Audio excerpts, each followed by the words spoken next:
Today's presentation will be discussing the context and meaning of William Golding's most famous novel, The Lord of the Flies, published in 1954.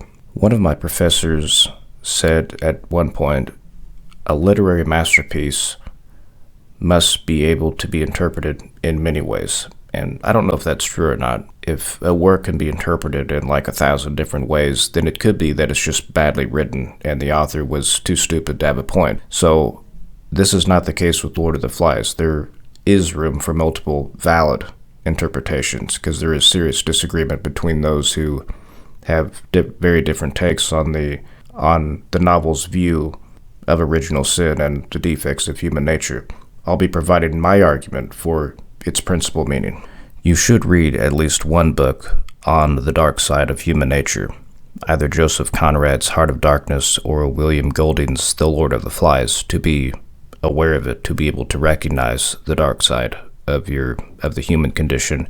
Those who claim to be absolutely pure without defect, those are about the last people I would trust to be moral in any sense. But anyways, just like everyone should read either 1984 or Brave New World, preferably both, but to be wary of totalitarianism, read one or the other. Same with Heart of Darkness and Lord of the Flies. So the warning in Lord of the Flies, essentially, is that the dark side of human nature is primordial, not merely a result of civilization. To ignore it is folly. Rationality is a useful tool, but expect resistance, and there's tremendous resistance from the antagonists in Lord of the Flies. Of course, the argument is the antagonist is the beast which is within us, but it doesn't really say that rationality, wisdom, intelligence is not the tool to combat the dark side. It is. You just have to be prepared to use it effectively and be prepared for resistance. So, returning to Coral Island, The Lord of the Flies is a parody of Coral Island, which helps to understand the novel's setting and its characters. The names are similar with one exception. It is a parody of that novel, and also, just as important, it is strongly influenced by Greek tragedy. Golding was an avid reader of Greek literature, in particular Euripides' play, The Bacchae. So I'll discuss select passages that illustrate the context, the meaning, and influence from Greek tragedy. The Lord of the Flies is essentially an answer to Ballantyne's Coral Island, published in 1857, which is as much a product of its time as was The Lord of the Flies. So 3 British boys land on an island in the Pacific. They have names identical with one exception to the main characters in Lord of the Flies. They defeat cannibals, pirates, and end up converting everyone to Christianity. So the story is similar to Robinson Crusoe. Its tone is quite optimistic, naively optimistic, and the ending is a kind of vision of a utopian society with few problems. That's ironic because the theme of Christianity is there, but there is an absence of original sin, which is not exactly the argument presented in the New Testament. So the boys are like superheroes. And, such stories have their use. How would someone ideally, what is an example of how to ideally deal with adversity? So those stories have their purpose, it's just that they're naive. But they are still quite popular. Look at the popularity of comic books and comic book adaptations in film, and you can see the popularity of such stories. Every novel is a product of its time, and so The Lord of the Flies, published in 1954, is following 2 world wars, the Holocaust, other genocides, the retreat of Western imperialism, the beginning of the Cold War with its nuclear weapons. There is now the possibility of even greater destruction than the most destruction the world had yet seen in the 2 world wars, so you can understand why the novel is so pessimistic compared to Coral Island. So in this novel, a larger group of British boys is stranded, again, on an island in the Pacific. Their plane is shot down because there's a war going on. But this time there are no savages on the island except themselves, and they know what to do to be rescued. Furthermore, there's plenty of food on the island, water they can get from coconuts, and there's shelter to be had if they just build it, and they know what to do to be rescued, just maintain the signal fire. Gradually, however, their discipline begins to disappear, along with all the other trappings of civilization, like law and order, and they gradually degenerate into irrationality. Some are murdered, until finally, at the end of the novel, the mayhem is ended by the timely arrival of a military officer who asks them a stupid question: "What are you boys doing?" What they've been doing is basically what the adults have been doing for the greater part of the 20th century, behaving irresponsibly. And so the children may be the protagonists, but the target audience of this novel are adults. And so, young adults typically read this novel in high school, but adults should read it too. It's a novel for them as well. The basic point is that the dark side is within all of us, and like with Heart of Darkness, a catalyst will expose it. Golding was a reader of Greek literature, and Greek tragedy in particular. Euripides' play The Bacchae influenced The Lord of the Flies. So The Bacchae was likewise written during a turbulent time in the author's homeland of Athens.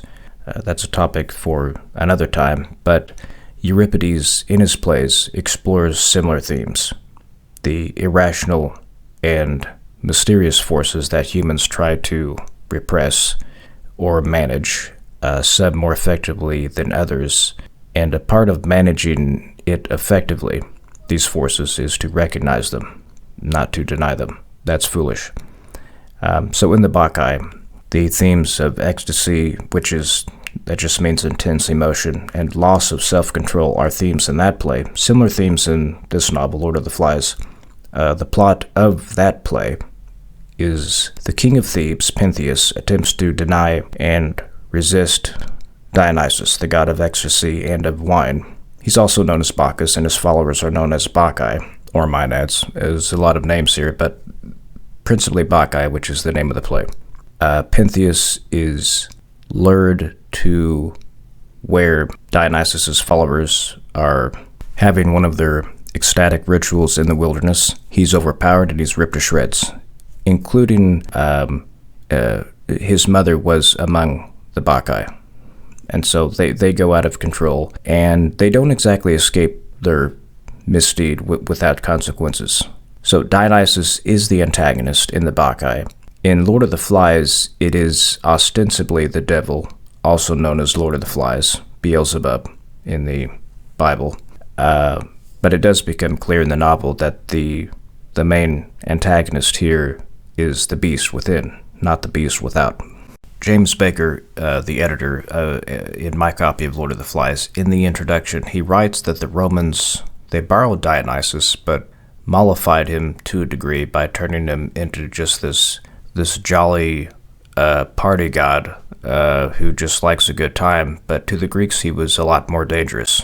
This is reflected in his Dionysia, the festivals conducted in Greece in his honor, which seemed to originate from fertility cults. Greek plays in Athens were part of the Dionysia, and it seems like there was this connection between artistic inspiration, ecstasy, emotion, which people feel when they're moved by the emotional arguments in art. So hence the plays like the Bacchae were performed at the Dionysia, the festivals in honor of Dionysus.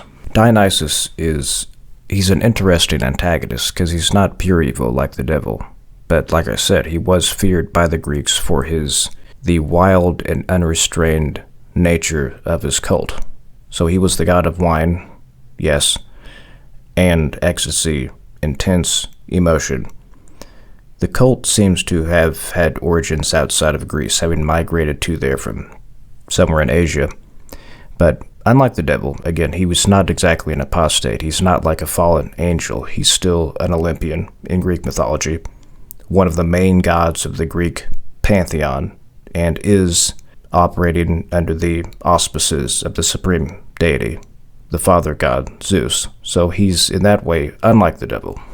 So these kinds of ecstatic rituals, I showed in the two pictures on the cover of the presentation. One was a artistic depiction of Dionysus's followers, the Bacchae, and the other one was a scene from the 1990 Lord of the Flies film. In fact, all the images I have are from that one. I remember a black and white film that was also good, but I don't have that one in my library. So here's a passage from the Bacchae to illustrate the influence that the play has on the novel. So the mother of Pentheus, the king of Thebes, who is resisting Dionysus and his cult, denying his godhead, his cult in Greece, she speaks, and she's delusional at this time in her ecstasy.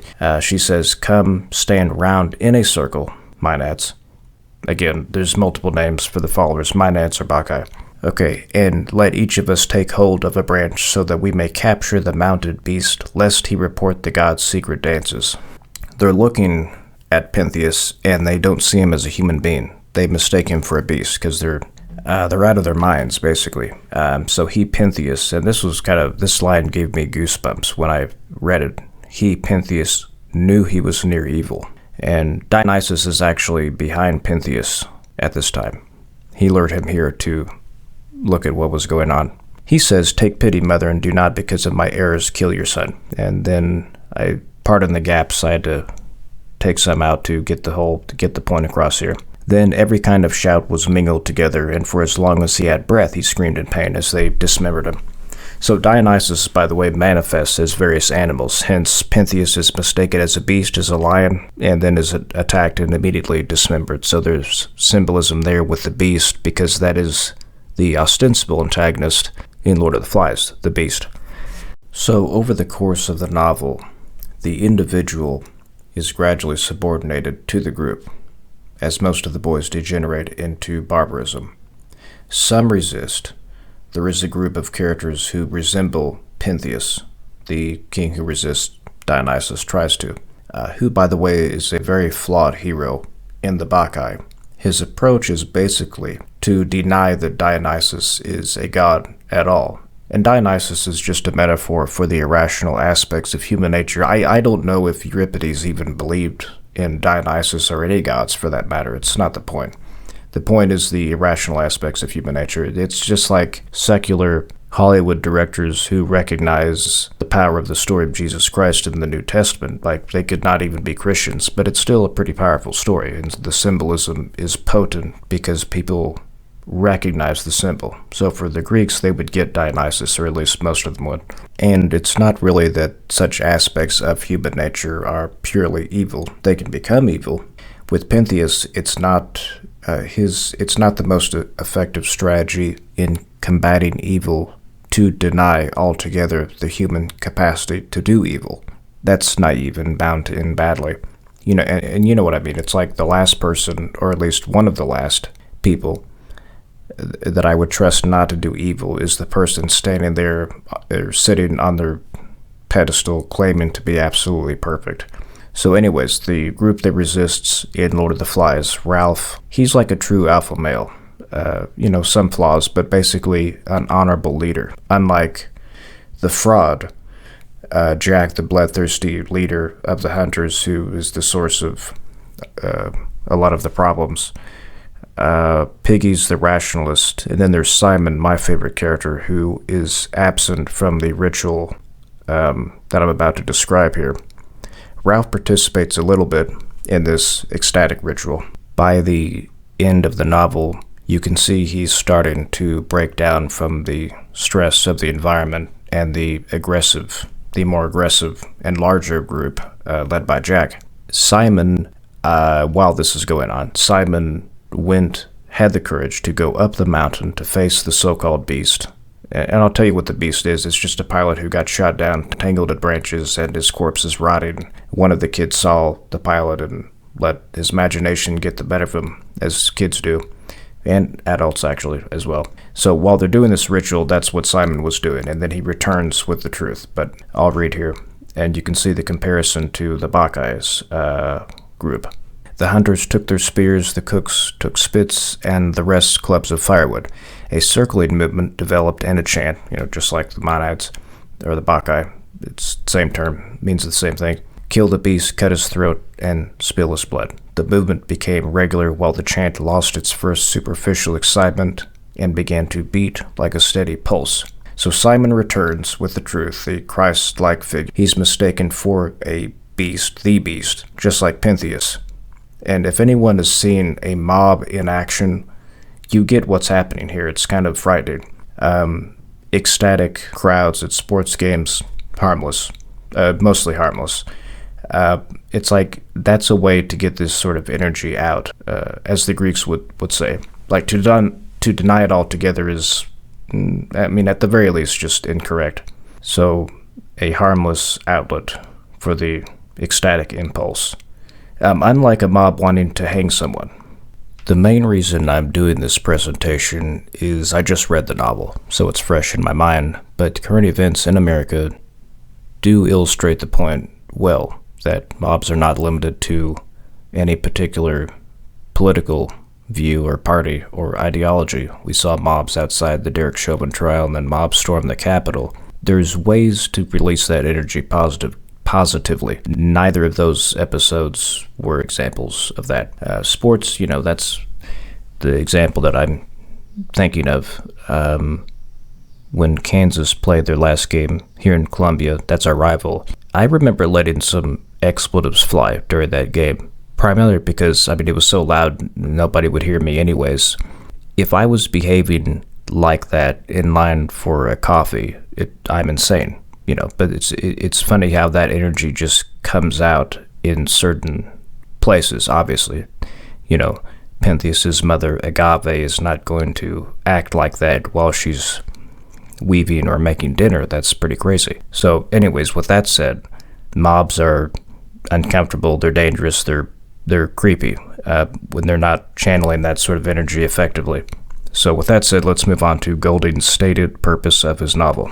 In an interview, Golding stated, "The book is supposed to show how the defects of society are directly traceable to the defects of the individual. Then you rub that awful moral lesson in much more by having an ignorant, innocent adult at the end of the novel, like I was saying, come to the island and say, 'Oh, you've been having fun, haven't you?' Then in the last sentence, you let him turn away and look at the cruiser." So the purpose in Golding's words is to trace the defects of civilization back to the defects of human nature. And I think the defects, as he calls them, are very complicated, given what all animals have to do to cope with a harsh environment to survive. It's not just harsh, though, but it's harsh enough that we can see where these defects come from, but the why is not important. We're just identifying what, and that's what Golding is doing. So suffice to say, I agree with Golding's aim to balance the record with Coral Island. But his novel is super pessimistic, which is ironic because I believe in the same interview he describes himself as an optimist, and so he explained this by saying that artists overstate their case often. Why? To make the point as poignant as possible, which in a tragedy, it's going to be poignant. So I get that. Furthermore, the novel is a powerful rebuttal, as it is, to the noble savage archetype. And so Wikipedia stated that, helpful as always, stated that it's wrong to attribute the archetype, the name, to Rousseau, and yet he describes the archetype in every way possible except in name. It's like as if educated people didn't already know that the Greeks and Romans used the archetype of the noble savage, even if they didn't use the name noble savage, as if that matters. So moving on, this gets directly to the point of why children and not adults, to illustrate the point of the defects of human nature, are not traceable to civilization. Why does he choose children as his protagonist to illustrate this point? So why children or young adults?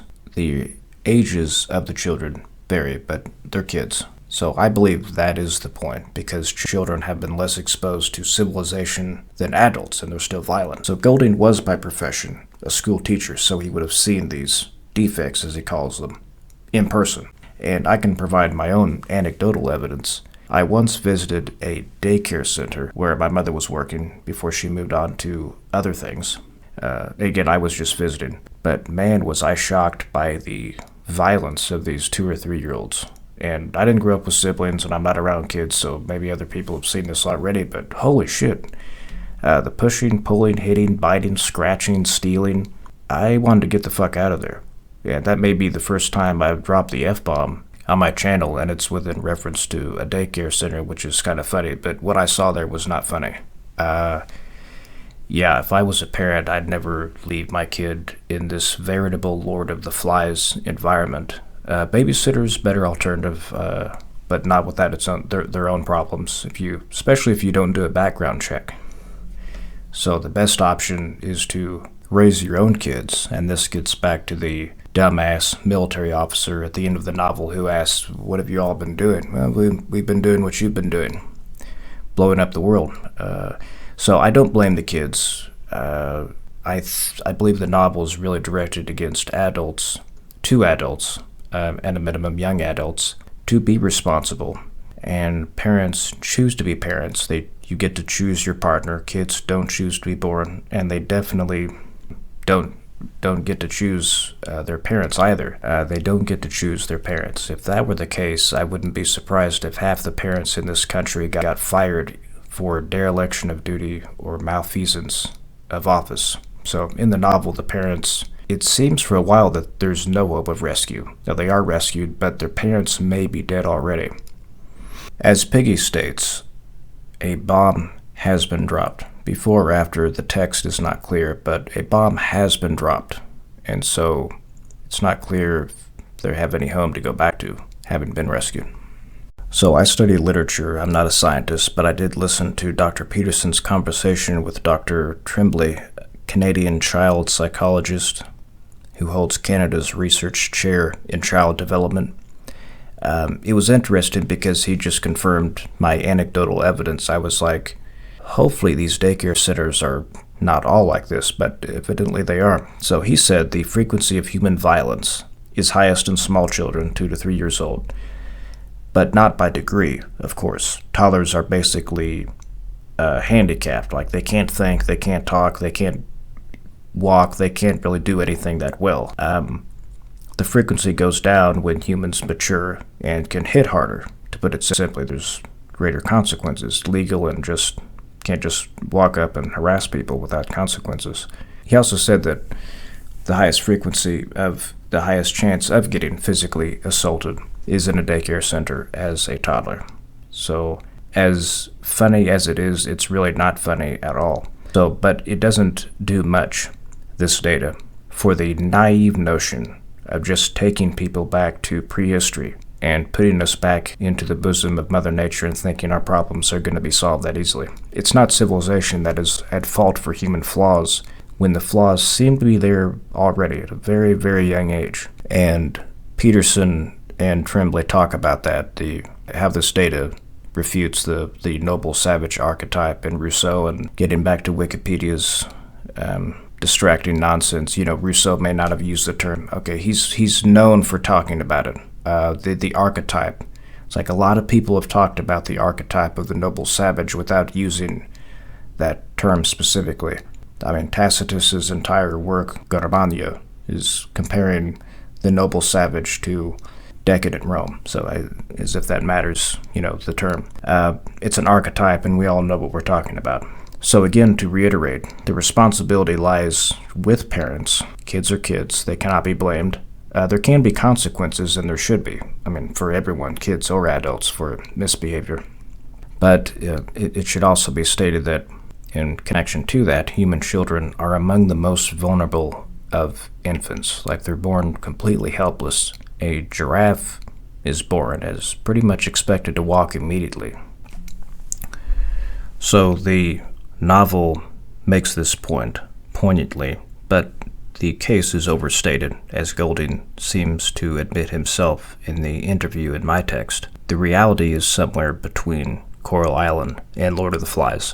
So despite the recklessness of the United States and the Soviet Union, we did not witness a nuclear holocaust, and that does say something. But do imagine writing a novel after World War II, and you can see what experiences influenced Golding's novel. There's a lot of symbolism in the novel, and the point here is a primer of sorts for reading the novel or understanding the novel having read it. I'm not going to go through all the instances, but here are some examples, some clear examples of Christian symbolism. The island is a kind of paradise. There's no real shortage of provisions. Compare that to the Garden of Eden. And the main characters, whose names are drawn mostly from Coral Island, you have Ralph, the fair boy. Compare that to the angel Gabriel. Simon is my favorite character. He's a mystic. He's peaceful. He has the gift of prophecy, as you'll notice. Compare that to Jesus. There's Jack with his snake belt, and he's ugly, violent, and horrible, contemptible, and a coward. And then there's Beast, which Lord of the Flies is another name for the devil. The temptation of Christ, the Garden of Gethsemane on the mountain.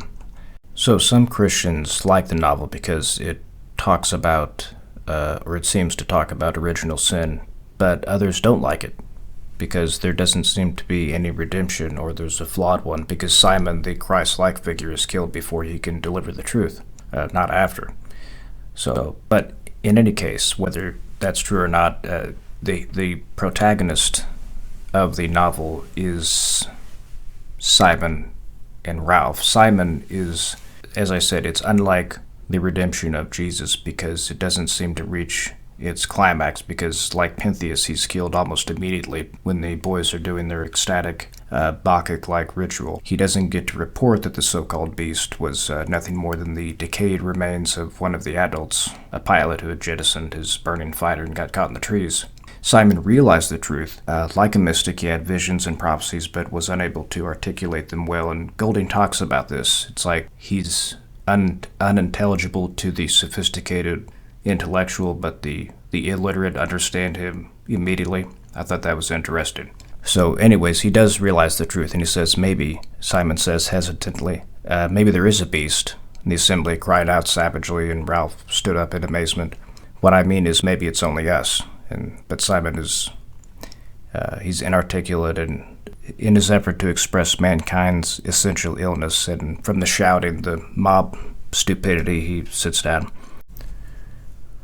So if you look at any country's history, just because you can overpower someone because they don't have a gun and you have a gun, that doesn't mean you're a courageous person. That just means you like wielding power, you like using force. Now, that doesn't speak for all people who know how to use responsibly arms to defend their country and so on. But Jack is an example of the former. Complete coward, contemptible asshole. He has the weapons, he's got his hunters, but he lacks the courage to go up the mountain and find out what exactly the beast is. Simon does alone, with no weapons. He confronts the beast and he learns the truth. So Jack is a coward, he's bloodthirsty, and he gives up, and he, like a coward, he prefers to, let's make a sacrifice to appease the beast rather than seek the truth. He says, we'll kill a pig and give a feast. He paused and went on more slowly, and about the beast. When we kill, we'll leave some of the kill for it. Then it won't bother us. Maybe. So he's smart enough to realize that just a simple solution like that is not going to solve all their problems. So the dark side is there, and you can't get rid of it entirely, but you can learn tools to manage it effectively. And that is important to remember. So there is a light side and a dark side of human nature. You can't just take part of your soul, whatever you want to call it, out of your body. It's there and must be recognized and managed effectively.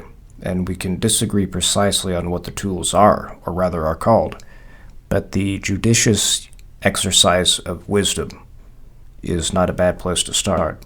And so that is the responsibility first of adults to set a standard and an example. And so on the surface, it appears like this is a novel about how ill-behaved kids are and how wild they can become. But, World War II and the 20th century as a whole got pretty wild.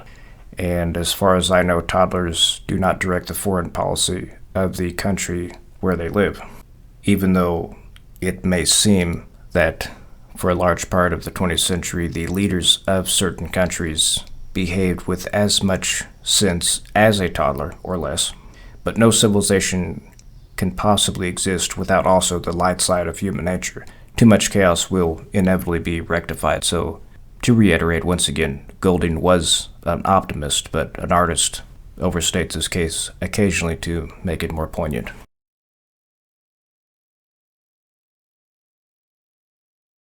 So the plan going forward is to continue to publish full videos on the channel and the website until I'm up to like 50 or something, and then I'm going to start to cut them by half, and then the full video will be for sale for a very cheap price on the website. This is what Sam Harris did, and Sam Harris has way more money than I do, and he has editors clean up the videos and the audio. I do all the work myself, so eventually I will be adopting that format, but not for all videos. I think a lot of them I just want to publish complete and free because the material is that important. The next video, again, will be full and complete. Will be probably on a passage I read from Dionysius of Halicarnassus, a Greek historian, that I found to be quite intriguing. It was basically an analysis of conscientiousness, the most important trait to succeed in the marketplace, whether you're an ancient Greek or a modern American. So that'll be a short video. It's just one passage, and I'll see you for that video. Thanks for watching. Your feedback is much appreciated.